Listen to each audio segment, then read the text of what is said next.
Annika Stonis was found dead in her own home, Adler. Stonis, her husband, was the prime suspect, Shmuel.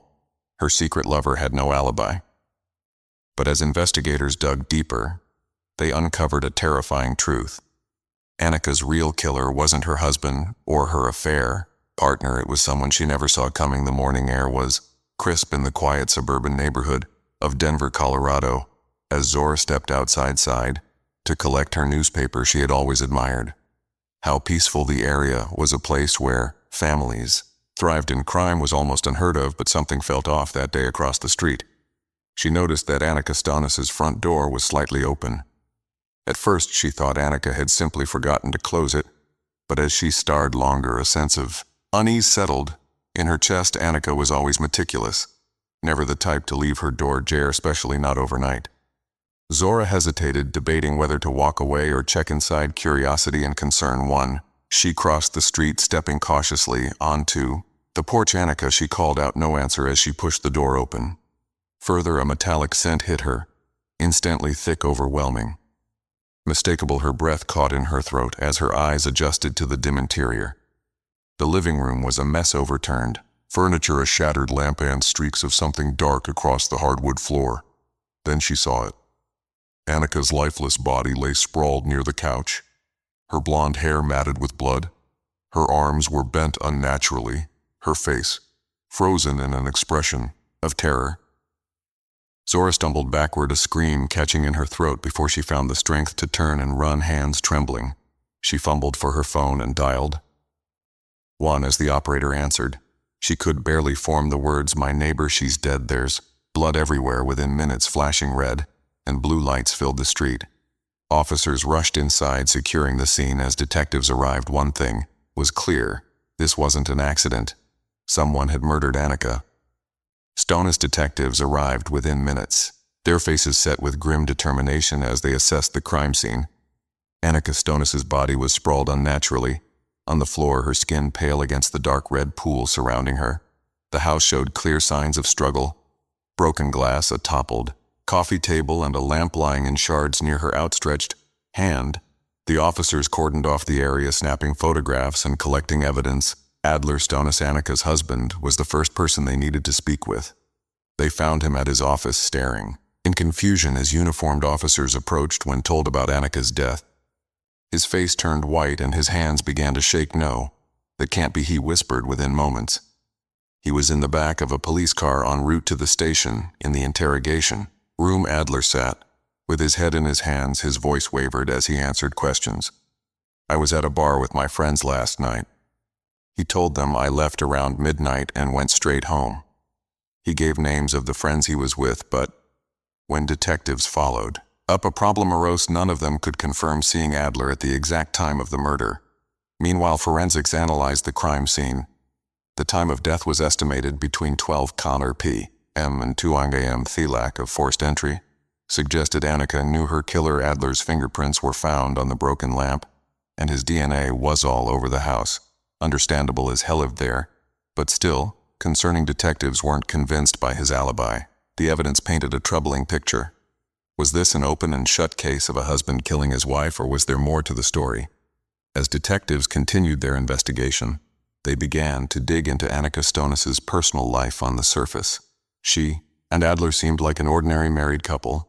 Successful careers, a beautiful home, and no public signs of trouble. But beneath the polished exterior, their marriage had been falling apart. Friends and co-workers described increasing tension between them, frequent arguments and long periods of emotional distance. Adler worked late often, and Annika seemed withdrawn in recent months. Then detectives uncovered something that changed the entire course of the case. Annika had been having an affair. Her phone records revealed hundreds of late-night texts and calls to one person. Shmuel, the HR manager at her company. Bank statements showed transactions at Amatel, just outside the city, always paid for in cash. Surveillance footage confirmed it. Security cameras at the motel captured Annika and Shmuel arriving together multiple times over the past few months. It wasn't just a fling, it was an ongoing relationship. Investigators knew they had to speak with Shmuel. Immediately, when officers arrived at Shmuel's office, he looked startled but cooperated in the interrogation room. He admitted the affair without Hesitation. Yes, I was with Annika. We were in love. He confessed, but I didn't kill her. He claimed he was home alone the night she'd watching TV and texting her, unaware that anything had happened until he saw the news, but his alibi had holes no one could verify where he had been at the time of the murder. And why hadn't he come forward sooner? Was he simply a grieving lover? Or did he have something to hide? The case, once so straightforward, was now more complicated than anyone had imagined. Detectives now had two possible suspects: Adler, the betrayed husband, and Schmuel, the secret lover. Both men had motives, but neither had airtight alibis. The evidence from the crime scene only deepened the mystery. The forensic team combed through every inch of Annika's home. The lack of force entry suggested she had let her kill her unwillingly. The living room was in disarray, indicating a struggle. But there was something strange. No defensive wounds on Annik's body. If she had been attacked by someone, she feared, wouldn't she have fought back? Adler's fingerprints on the broken lamp concerned investigators. It was the suspected murder weapon, its base heavy enough to deliver a fatal blow. But fingerprints alone weren't enough. He lived thereafter. All his phone records showed he was across town at the time of death, but his shaky alibi still made him a person of interest. Then there was Schmuel. His affair with Annika made him a prime suspect, but no physical evidence tied him to the crime scene.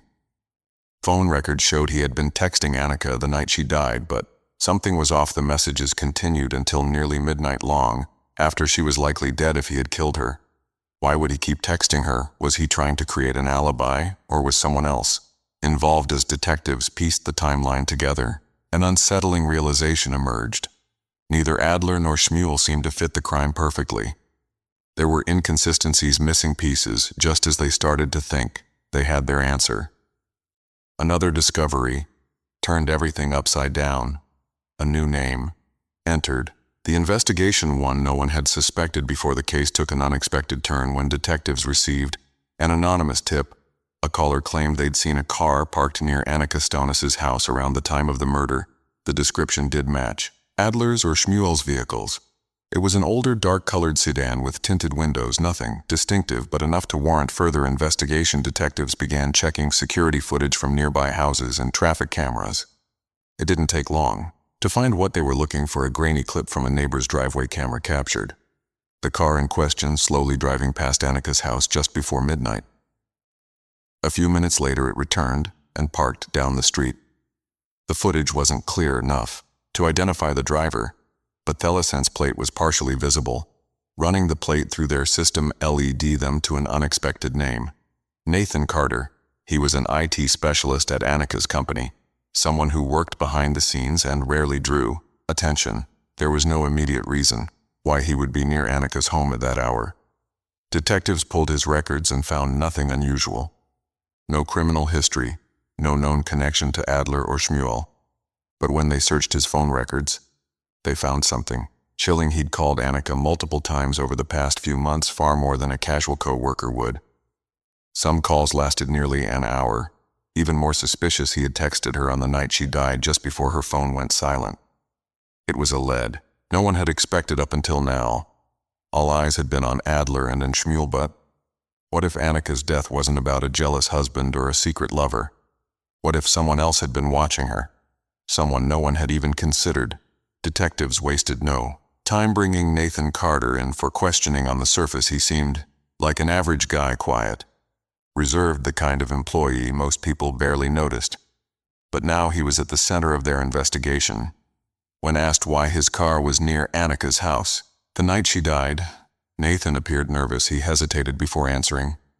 "I was just driving around," he said, clearing my head.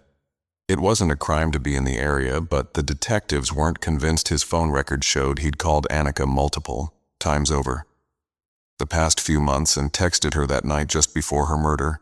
Nathan insisted they were just friends. "We talked sometimes, that's all," he said. But when detectives checked his work computer, they found disturbing evidence. Hidden in a private folder were dozens of saved photos of Annika, pictures taken at the office, at company events, and even candid shots that looked like they were taken without her knowledge.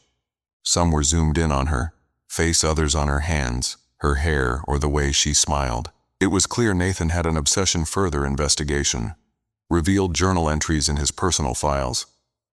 They spoke of unrequited love, jealousy, and frustration. Phrases like, "She belongs with me," and "He doesn't deserve her," sent chills down the detective's spines. He had been fixated on Annika for months, watching from the sidelines as she carried on her life. Never noticing him the way he wanted for the first time, detectives considered that maybe this wasn't about Adler or Schmuel at all. Maybe Annika's death wasn't a crime of passion between lovers, but something far more sinister. Someone had been watching her, and that someone was Nathan Carter. Detectives now had enough to suspect that Nathan Carter was more than just a co-worker with a harmless crush. His presence near Annika's home on the night of her murder, his obsessive collection of photos, and his unsettling journal entries painted a dark picture. But they still needed concrete proof that he was involved in her death. A deeper dive into Nathan's background revealed something even more alarming. Years ago, he had been involved in a workplace incident at a previous job.